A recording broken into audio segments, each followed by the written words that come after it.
everyone, welcome back to Sunny Live Channel. Thank you so much guys for tuning in.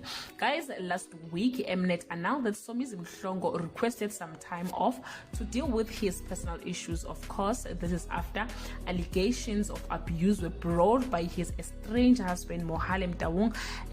Guys, the couple is actually going through a very difficult or ugly divorce process. As we all know that it's that time of Idols SA competition, and Somizi is one of the best judges in that show.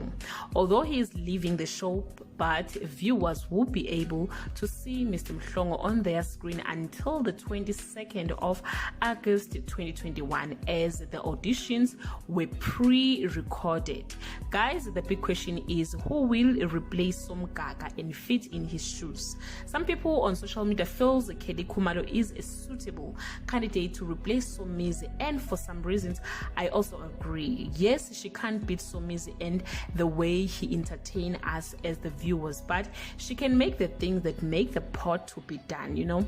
Yeah guys, I don't know how you feel about this whole situation, and I don't know if you have someone else in your mind beside Kelly Khumalo. Please comment below and share your opinion. And that note, thank you so much guys for watching this video. See you on my next upload.